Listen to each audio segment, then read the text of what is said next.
लाकया चक्षुरुन्मिलितं येन तस्मै श्रीगुरुवे नमः।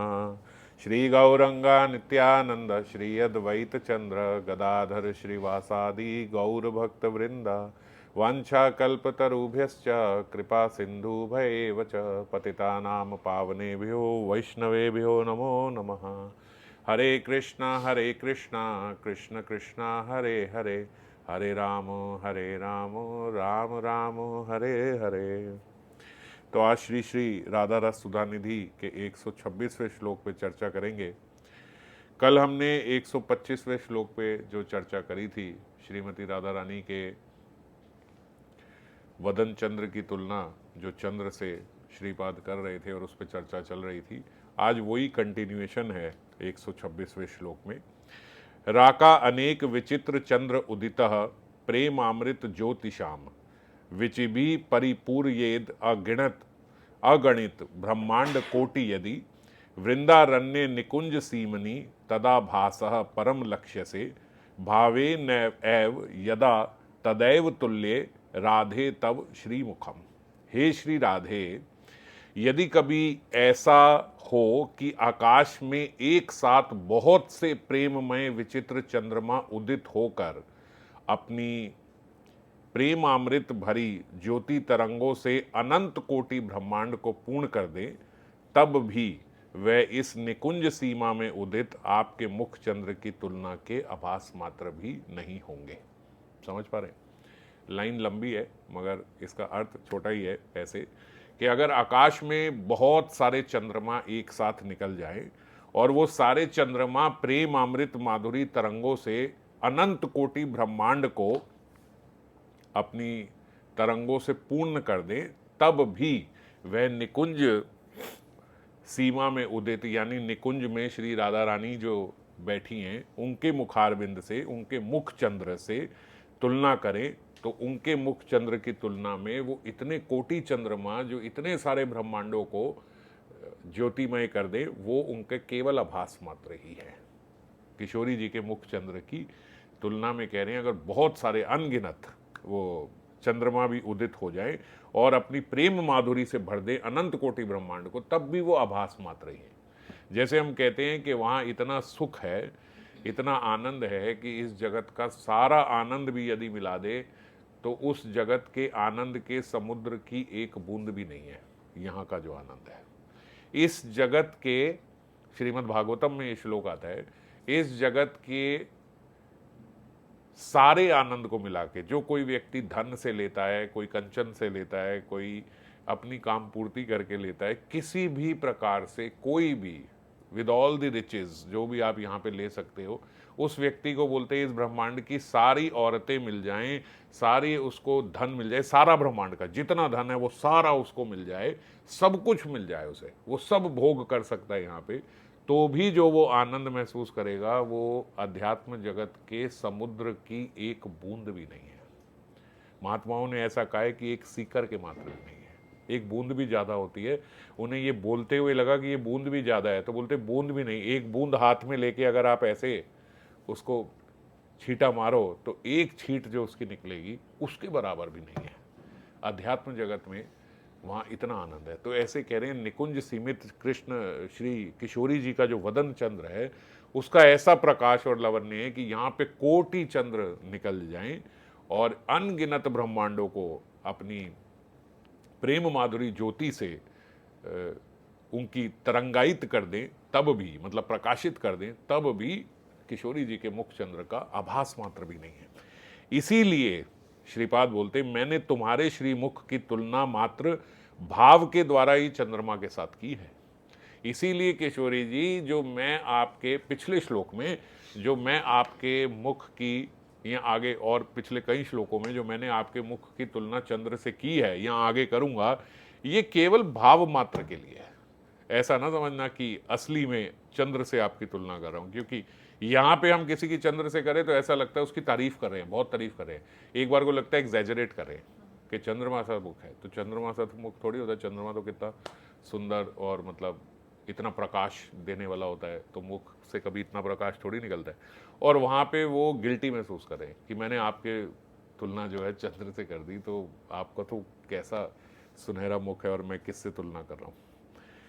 तो पिछले श्लोक में मान के अंत में श्याम मिलन के समय श्री राधा के कोटि चंद्रों को लज्जाने वाले जो श्रीमुख की माधुरी का उन्होंने वर्णन किया था, श्रीपाद साधक दशा में अब सोच रहे हैं बड़ी भूल हो गई। श्री राधा के वदन की पूर्ण चंद्र के साथ तुलना करना बड़ा ही अन्याय हो गया। अब उन्हें गिल्ट हो रहा है कि ये मैंने जो कल प्रार्थना करी जो पिछले श्लोक में, ये तो बड़ा अन्याय हो गया, ये तो भूल हो गई मुझसे। रसानंद कंद श्री राधा वदन इंदु की तुलना में राका चंद्र को वराक, वराक का मतलब होता है इनसिग्निफिकेंट, बेचारा, या तुच्छ कहा है। श्री मुख के आगे राका चंद्र का उल्लेख करना ही मेरी धृष्टता है। हालांकि श्रीपाद ने जो पिछले श्लोक में, अगर आप पिछला श्लोक पढ़ो तो उसके पहले दो शब्द यही है, राका चंद्र वराक, राका चंद्रो वराक।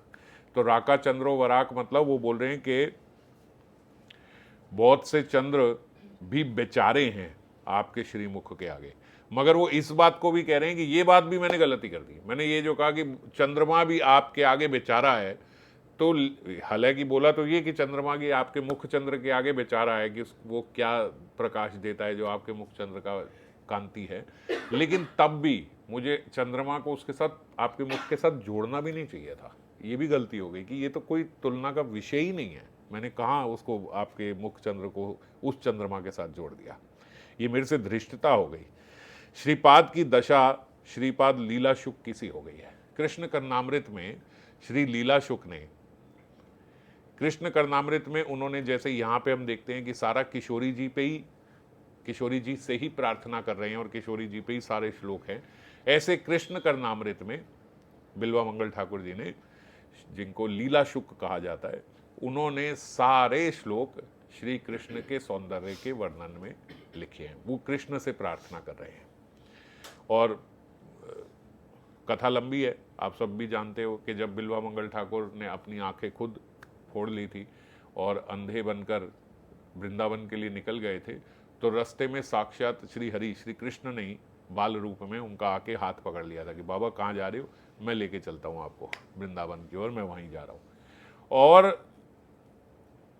कृष्ण समझ रहे हैं कि बिल्वा मंगल ठाकुर जो हैं, इन्हें ये पता नहीं है, ये तो बच्चा समझ रहे हैं और मेरे साथ साथ चल रहे हैं, जबकि बिल्वा मंगल ठाकुर को स्पर्श करते ही पता लग गया कि ये बालक कोई साधारण नहीं है, ये साक्षात गोपाल ही है, ये कृष्ण ही है। तो वो उनका हाथ पकड़ के चल रहे हैं और वो बिल्वा मंगल ठाकुर जो हैं उनकी स्तुति कर रहे हैं। तो आज बोलते श्रीपाद की दशा यहाँ पे बिल्कुल लीला शुक सी ही हो गई है। क्यों लीला? अब देखो इसमें दो सारी बातें मिलती हैं।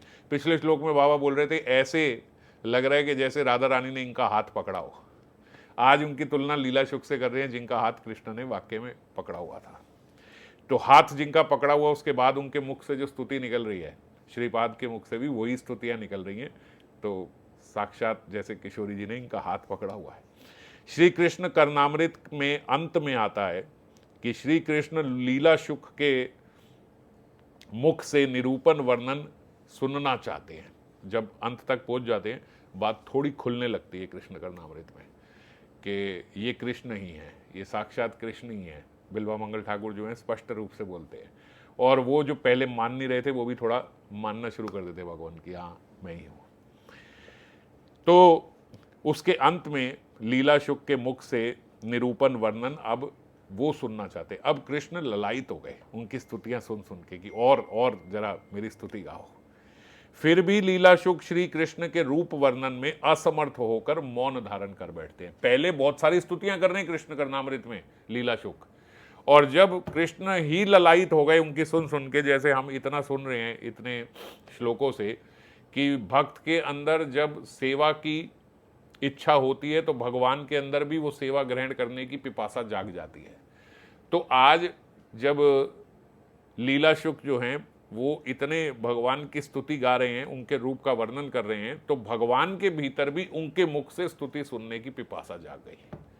अब साक्षात हरि, वो बालक जिसने हाथ पकड़ा है, अब वो कृष्ण रूप में ही बोल रहे हैं कि लीला शुक अब और वर्णन करो, बड़ा सुंदर वर्णन आप कर रहे हो, अब आप मेरे सौंदर्य का और वर्णन करो। और जब वो बोलते हैं कि मेरे रूप का वर्णन करो, तो बिल्वा मंगल ठाकुर अब जो है असमर्थ होकर मौन हो जाते हैं। अब वो बोल नहीं पा रहे हैं। तो कृष्ण उनसे बोलते हैं, अहो लीला शुक, तुम चंद्र कमल आदि के साथ तुलना कर मेरे मुख आदि अंगों का वर्णन क्यों नहीं करते? भाई सारे लोग तो मुख का वर्णन जो है या कमल के साथ करते हैं या चंद्र के साथ करते हैं, बोलते हैं ना मुख कमल चंद्र मुख, ऐसे ही बोलते हैं। तो आप क्यों नहीं करते, मौन क्यों हो गए हो? तो लीला शुक बोलते, हे देव, तुम्हारे वदन इंदु के उदित होने से, इंदु माना चंद्र, तुम्हारे वदन इंदु के चंद्र उदित होने से पराजित चंद्रमा ने 10 भागों में विभक्त होकर तुम्हारे चरणों की शरण लेकर तुम्हारी कृपा से अधिकतर श्री प्राप्त कर ली है। अब वो क्या बोलते हैं, क्या मैं आपके मुख की क्या तुलना करूं चंद्र से? आपके मुख को देखकर तो चंद्रमा जो है वो शर्म के मारे 10 हिस्सों में टूट गया है और आपके चरण के नखों में आ गया है। तो जो आपके चरण के नखों में आ गया है, मानी उनके चरण के नख जो हैं, जो चरणों के नाखून जो हैं, वो ऐसे लग रहा है जैसे 10 पूर्ण चंद्रमा है, इतना चमक रहे हैं उनके नखून। अर्थ, श्री चरणों के 10 नखों के रूप में वह तुम्हारी पाद पद्म सेवा कर रहा है, या यूं मानो कि 10 हिस्सों में वो आपके चरणों की सेवा कर रहा है। तो जो आप समझ गए, अब जो आपके चरणों में आके आपके नाखूनों के समान लग रहा है जो चंद्र, उसकी तुलना में आपके मुख से कैसे कर दूं? ये तो गलत बात हो जाएगी। तो चंद्र तो टूट के वहां गया। तो कृष्ण कहते हैं, लीला शुक, तुम बालक की सी बात करते हो, बच्चे जैसी बातें करते हो। चंद्रमा में माना एक आध दोष है, पर फिर भी बहुत से गुण हैं चंद्रमा में, तुम उस दोष की उपेक्षा करो, उसको छोड़ दो। अब जैसे हम कहते हैं ना चांद में दाग है, तो अब ये बात सीधा यहाँ इसलिए आ गई क्योंकि अभी हमने वो कृष्ण कर्णामृत का पूरा श्लोक पढ़ा नहीं हुआ।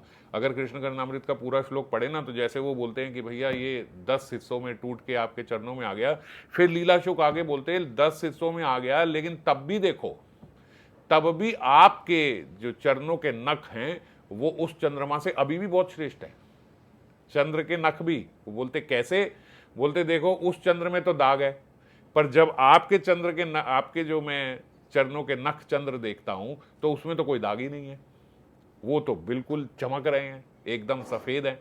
तो यानी मैं उनकी तुलना भी नहीं कर सकता वो चंद्र से। या यूं कहो कि वो चंद्र जब आपके नखों में आया, जब आपके चरणों में आपके चरणों की सेवा करने आया, तो आपके चरणों में आने से उसके दाग हट गए। जैसे भगवान के चरणों में जाने से सारे पाप खत्म हो जाते हैं ना, जीव के सारे अपराध पाप सब नष्ट हो जाते हैं। जब भगवान के चरणों में जाता है सब कर्मों का नाश हो जाता है। तो समझो कि उसके जितने खराब कर्म थे, दोष थे, प्रारब्ध थे चंद्रमा के, वो सारे हट गए और वो यहाँ आके एकदम सफेद हो गया। और फिर वो चंद्रमा तो ऊपर नीचे होता रहता है, ऊपर नीचे यानी कभी कम हो जाता है, कभी ज्यादा हो जाता है, पर यहाँ तो पूर्ण चंद्र की तरह ही रहता है। आपके 10 नाखूनों में 10 पूर्ण चंद्र है। तो इसीलिए उसमें बहुत से दोष हैं, मैं उसकी तुलना आपके चरणक से भी नहीं कर सकता ना, ये भी रहने दो। तो भगवान फिर आगे बोलते हैं, ये तो एक आध उसमें दोष होगा चंद्रमा में, क्या बच्चों सी बातें करते हैं, लेकिन उसमें और भी बहुत सारे गुण हैं, तुम उनको लो ना, चंद्रमा के साथ तुलना कर मेरे मुख की शोभा का वर्णन करो, तुम उनके उसके गुणों को ले लो।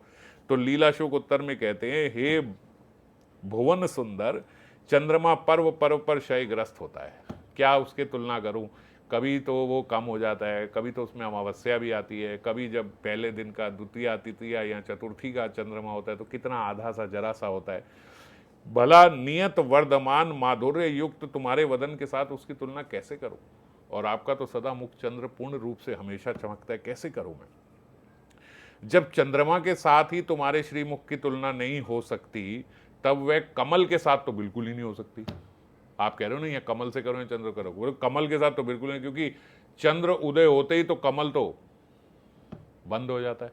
जैसे ही चंद्र उदय होता है, जैसे ही रात होती है तो कमल बंद हो जाता है। कमल दिन में खिला, रात में बंद हुआ, तो ये तो क्या, कमल के साथ तो क्या ही तुलना करूं, वो तो चंद्रमा से भी नीचे है, वो तो बंद हो जाता है। तो वह तो बिल्कुल ही तुलना के योग्य नहीं हो सकता। इसीलिए तुम्हारे वेणुवादनशील मुख की तुलना है ही नहीं, इसकी तुलना में किसी से नहीं कर सकता। अब ये ना, अगर फिर इस श्लोक को भी पढ़ें तो उसमें वो बोलते हैं लीला शुक। अच्छा, मैं आपको एक और बात बताऊं, अगर आप ये कहते हो कि तुलना करो, मेरी स्तुति करो, तो मैंने बहुत सोचा, तो फिर मैंने सोचा कि जो साक्षात हरि नारायण हैं वैकुंठ में, मैं उनके मुख की तुलना आपके मुख से करने की सोच सकता हूं एट दी मोस्ट। चंद्रमा के साथ तो बिल्कुल ही नहीं हो सकती, मगर जो वैकुंठ में, पर मैंने वो सोचा तो फिर मैंने सोचा नहीं वो भी नहीं, वो वैकुंठ के जो नारायण हैं उनके मुख के साथ भी आपके मुख की तुलना। कह रहे क्या बात कर रहे हो? वो कृष्ण कहते क्या बात कर रहे हो? अरे वो तो साक्षात नारायण है। अच्छा और कुछ नहीं मानते तो ये तो मानो कि भाई मेरा ही स्वरूप है, उनमें और मेरे में तो कोई भेद नहीं है, उनके साथ क्या मिले? बोल रहे नहीं, यहाँ आपकी जो वेणु माधुरी है वो आपके मुख के समय, जो मुख के साथ सदा वेणु रहती है, वो वेणु उनके पास थोड़ी है, उनके पास तो वो वेणु है ही नहीं, तो फिर आपके मुख की तुलना उनसे भी नहीं हो सकती। आप जो वेणुनाद करते हो, जो उससे अमृत निकलता है, वो आपके मुखारविंद की शोभा और बढ़ाता है। हमें तो वही ब्रजेंद्र नंदन अच्छे लगते हैं जिनके मुख के साथ वेणु लगी हो, तो इसीलिए मैं आपकी तुलना तो और छोड़ो, चंद्र कमल से छोड़ो, नारायण से भी नहीं कर सकता। अब वो बोलते ऐसे कृष्ण, श्रीपाद यहाँ पे, ऐसे कृष्ण जिनकी वदन माधुरी दर्शन कर निदारुण विरह ज्वाला के दूर हो जाने से प्राण पा गए हैं। ऐसे राधा रानी का मुख चंद्र क्या है? अभी तो कृष्ण के मुख चंद्र की बात कर रहे हैं, और वो कृष्ण जिनकी लीला शुक बात कर रहे हैं, उनका भी चेहरा जब उतर जाता है, जब विरह में उनका चेहरा भी थोड़ा उतर जाता है, तब वो विरह ज्वाला से पीड़ित कृष्ण जो है वो भी राधा रानी का मुख चंद्र देख के प्राण पा जाते हैं। तो उन श्री राधा के वदन की तुलना में किस चंद्रमा के साथ कर सकता हूं, और कैसे हो सकती है? अभी तो कृष्ण की नहीं हो रही, और कृष्ण भी जिनको देख के और खिल जाएं, उनके वदन चंद्र की कैसे तुलना हो सकती है? तो श्रीपाद सोच रहे हैं, ये हमारे श्रीपाद आ गए अब यहाँ पे। श्रीपाद सोच रहे हैं विश्व के तेजस पदार्थ के विकार इस चंद्रमा के साथ तो श्री राधा वदन की तुलना हो ही नहीं सकती। और वही फिर अब बोलते हैं जो श्लोक में उन्होंने प्रार्थना करी है कि यदि किसी अप्राकृत जगत में शत शत प्रेममय पूर्ण चंद्र उदित हों और उनकी प्रेमामृत पूर्ण ज्योत्सना, सिर्फ ज्योत्सना नहीं, प्रेम अमृत पूर्ण ज्योत्सना से यदि अनंत कोटि ब्रह्मांड भर उठे, तो भी वह वृंदावन निकुंज सीमा में जो उदित हो रहा है श्री राधा वदन चंद्र, उसकी आभास मात्र ही होगी। वो बोलते यहाँ पे जो चंद्रमा उदय हो रहे हैं इतने सारे, उन्हें राधा वदन चंद्र की छाया या प्रतिबिंब ही समझना होगा, उनकी छाया या प्रतिबिंब के समान ही है। जैसे चंद्रमा आकाश में उगे और यहाँ कहीं पानी में, जल में, सरोवर में उसकी परछाई पड़े चंद्रमा की, तो जो परछाई पड़ती है उसका प्रकाश कितना कम होता है एज कंपेयर टू जो चंद्रमा आकाश में है। तो ऐसे ही बोलते हैं यहाँ कोटि चंद्र भी अगर निकल जाएं तो वो कैसे हैं? बोले किशोरी जी के मुख चंद्र की समझ लो प्रतिबिंब की तरह ही है। प्रतिबिंब कितना ही प्रकाश देगा जो प्रकाश उस चंद्रमा का होता है। तो प्रेम लक्ष्मी श्री राधा साक्षात प्रेम की अधिष्ठात्री देवी है, उनके श्री मुख से प्रेमामृत वर्षा करने वाली ज्योत्सना युक्त चंद्रमा का मूल है। समझ गए? वही तो मूल है। विशेषता श्री वृंदावन की निकुंज सीमा में उदित। अच्छा, अब श्लोक में बार बार आता है श्री राधा रानी के मुख चंद्र के लिए बार बार ऐसा लिखा हुआ आया कि श्री वृंदावन की निकुंज सीमा में उदित, है ना, ऐसा बोला। तो बोलते इन शब्दों द्वारा बताते हैं कि प्रेमामृत किरण राशि का मूल श्री राधा वदन चंद्र श्याम सुंदर के दर्शन कर अनंत भाव सुषमा राशि से विभूषित होकर अतुलनीय श्री संपन्न हो गया है। बोलते ऐसे क्यों बोलते हैं कि किशोरी जी का जो मुख चंद्र है वो निकुंज सीमा में उदित हुआ है, ऐसा क्यों बोलते हैं? भाई किशोरी जी का मुख चंद्र है तो सदा उदित ही है ना। जो सदा उदित ही है वो तो कभी डूब ही नहीं रहा है, तो चंद्रमा डूबता है और उगता है। तो अगर हम कह रहे हैं कि उनका मुख चंद्र, तो फिर उनके मुख चंद्र की तुलना में ये क्यों बोला गया कि निकुंज सीमा में उदित? जब आप बोलते हो निकुंज सीमा में उदित तो इसका मतलब है कि कभी डूबा भी होगा, तो किशोरी जी का तो ऐसा होता नहीं, तो ऐसा क्यों बोला? तो बोल रहे हैं ऐसा सिर्फ इसलिए बोल रहे हैं क्योंकि श्री राधा वदन जो है जब वो चंद्र श्याम सुंदर के दर्शन कर लेता है, श्याम सुंदर मतलब भगवान श्री हरि श्याम सुंदर चंद्र, श्याम सुंदर के मुख के दर्शन कर लेता है तो अनंत भाव से सुषमा राशि से विभूषित हो जाता है। तब उसके भीतर से, किशोरी जी के भीतर चंद्र तो है ही, उदित इसलिए बोला कि जब श्याम सुंदर समक्ष आ जाते हैं तो और उसमें से सूक्ष्म राशि प्रकाश निकलने लगता है और अतुलनीय श्री संपन्न हो जाता है। समझ गए? इसीलिए उसको वहां उदित बोला गया। प्रश्न संभव है, यदि राधा वदन इतना ही निरूपम है तो श्रीपाद ने जानबूझकर उसकी तुलना चंद्र से क्यों की। अब श्रीपाद इतना बोल रहे हैं कि इनकी तुलना चंद्र से नहीं हो सकती, मैंने धृष्टता कर दी, मैंने ऐसे करी। अगर ऐसे करी तो श्रीपाद ने फिर खुद जानबूझकर क्यों उनकी तुलना चंद्र से करी। तो इसके उत्तर में वो श्लोक में ही बोल रहे हैं कि मैंने भाव के द्वारा आपके मुख की चंद्रमा से तुलना करी है। वैष्णव शास्त्र में भाव के बहुत सारे अर्थ होते हैं। भाव का एक अर्थ होता है स्वभाव। तो कवि लोगों का ऐसा वर्णन करने का स्वभाव ही होता है। ये कवियों की भाषा ही ऐसी होती है कि जब वो मुख की बात करेंगे तो उसके साथ चंद्र लगाएंगे। तो उस कवि स्वभाववश मैंने आपके मुख को मुख चंद्र ऐसा कहा, लेकिन तुलनीय मानकर नहीं, ऐसा कह के नहीं, ऐसा सोच के नहीं कि आपका मुख चंद्र के बिल्कुल समान है, तोल के नहीं बोला, स्वभाववश, कवि स्वभाववश, कि जैसे ऐसा ही बोला जाता है, सौंदर्य का वर्णन ऐसे ही किया जाता है, कवि लोग ऐसे ही वर्णन करते हैं, ऐसे मैंने बोल दिया। और भाव का एक अर्थ आवेश भी होता है। तो वर्णन करने के आवेश में बिना सोचे विचारे तुलना कर बैठा। एक आवेश होता है ना कि आवेश आवेश में हम ये बोल गए। जब कोई किसी विषय को लेकर आविष्ट होता है, जब उस विषय में डूब जाता है, तो अन्य विषय पर ठीक से फिर वो विचार नहीं कर पाता। वो कहते हैं ना, ये वहीं खो गया, अब इसको और कुछ पता नहीं है अभी।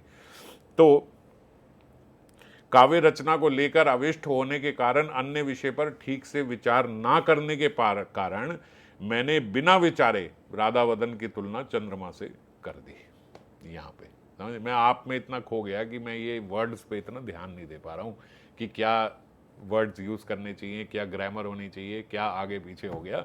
जैसे गोपियाँ जो हैं, जब वो विरह में थी, विरह आतुर हो रही थी, जब भगवान लीला में से, रास लीला में से अंतर ध्यान हो गए थे, तो वो एक दूसरे को लीला गा गा के सुना रही है। और लीला गाते गाते गाते गाते, जैसे गोपी गीत में भी आता है, तो लीलाओं का ही वर्णन कर रही हैं कि जब आपने वो उसको मारा था, जब आप कालिया नाग पे नाचे थे, जब ऐसे हुआ था। तो ये सारा ऐसे वो वर्णन कर रही हैं, उनको याद करते करते करते करते। तो तब आपने हमारे प्राणों की रक्षा क्यों करी, वो ऐसा बोलते हैं। मेरा हमें तभी मर जाने दिया होता, अगर आज हमें ऐसे विरह से मारना था तड़पा तड़पा के, तो जब कालिया नाग आया था तो क्यों कालिया नाग से रक्षा करी, हमें तभी मर जाने देते। इतने सारे असुर आए थे, तभी मर जाने देते। तो उसमें हम देखते हैं कि उन्होंने ये गाते गाते विरह में थोड़ा लाइन आगे पीछे कर दी। आगे पीछे मतलब क्रम आगे पीछे कर दिया। कुछ असुर जो बाद में आए थे उनका पहले नाम ले लिया, और फिर बोलते बोलते कि पहले ये आया तो क्यों आपने हमें बचाया, फिर ये आया तो क्यों आपने हमें बचाया, फिर ये आया। इसमें क्रमाभेद हो गया। जो बाद में आए थे वो पहले बोल दिए, जो पहले आए थे वो बाद में बोल दिए। तो बोलते क्यों हो गया, क्योंकि वो अति विरह में है। अभी इस टाइम ऐसे नहीं चल रहा है कि आप कहो कि आपने पहले लास्ट वाले असुर का नाम पहले क्यों ले लिया, पहले वाले को। बारे सब्जेक्ट विरह का है, वो इस टाइम विरह में है, वो उदास है। अब वो इतना ध्यान नहीं दे रही है कि पहले क्या लीला हुई, बाद में क्या लीला हुई। तो ऐसे ही यहाँ पे बोल रहे हैं कि जब वो श्रीपाद किशोरी जी के विरह में हैं या उनके प्रेमानंद में हैं, तो उस समय वो ये ध्यान नहीं दे रहे हैं कि ये क्या शब्दावली यूज कर रहा हूं, ऐसे कर रहा हूं। तो ऐसे उन्होंने कर दी। और शब्दों और शोभा का पोषण जो करता है उसको भी भाव बोला जाता है। जैसे मैं बोल रहा हूं कि शोभा का पोषण ही उससे होता है, सौंदर्य का वर्णन ही उससे होता है। तो भाव का एक अर्थ ये भी है शोभा का पोषण करना। तो केवल श्रीमुख ना, केवल श्रीमुख ऐसे ना कह के श्रीमुख चंद्र या श्रीमुख पद्म ऐसा कहा जाता है, उससे शोभा पुष्ट होती है।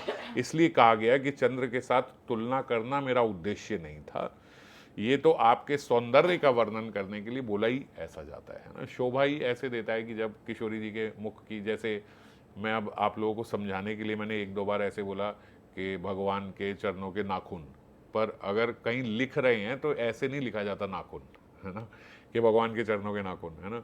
अब चलो चरण तो बोल रहा हूँ, नहीं तो ऐसे बोलूँ कि भाई उनके पाँव के नाखून। तो ये पाँव के नाखून बोल रहे हैं, पर जब उसमें लिखेंगे कविता में तो चरण नख चंद्र ऐसा बोला जाएगा, चरण नख चंद्र। और जब बोल रहे हैं तो ऐसे बता रहे हैं भाई समझाने के लिए पाँव के नाखूनों की बात हो रही है। तो ऐसे ही वो बोल रहे हैं शोभा है, आभूषण है। ये तो ऐसे ही शब्दों के आभूषण यही होते हैं। जिस श्रीमुख के सौंदर्य रूपी ज्योत्सना आलोक आनंद घन विग्रह गोविंद के नैराश्यपूर्ण हृदय अंधकार को दूर कर दे, उनके विरह आतुर चित्त मन को सजीव बना दे, उसकी क्या ही तुलना हो सकती है। जो वहां पे वो पहले बोल रहे थे कि जो भगवान श्री कृष्ण के मुख चंद्र का भी निराशय दूर कर दे, निराशय रूपी अंधकार दूर कर दे। जो विरह आतुर चित्त पे अगर भगवान श्री कृष्ण का चित्त विरह आतुर है तो उसमें भी जीवन डाल दे, उसमें भी प्राण डाल दे। ऐसे श्री राधा रानी के श्रीमुख चंद्र की तुलना किसी साधारण चंद्र से कैसे हो सकती है। अतुलनीय श्री राधा वदन की तुलना है ही नहीं। यही प्रार्थना आज श्रीपाद इस श्लोक में कर रहे हैं। और इसी के साथ 126वें श्लोक का विराम हुआ। कल हम फिर 127वें श्लोक पे चर्चा करेंगे। जय श्री राधे।